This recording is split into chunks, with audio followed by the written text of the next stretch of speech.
Hello mga kabishi! Once again, happy Sunday!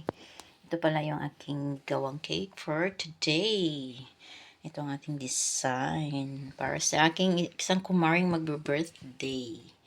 So, ayan ang ating pinapasarap natin at pinagandang cake para sa ating kumari at friend.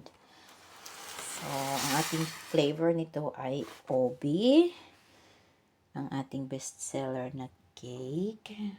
So, nilagyan natin ng edible glitters, fruits, and chocolates. So, nabilong ang birthday niya sa February. So, nilagyan natin ng konting heart na chocolate. So, ang ating sponsor din ng ating chocolate ay si Madam Rochelle. At yung iba naman, binili na natin. O, diba? Thank you for watching.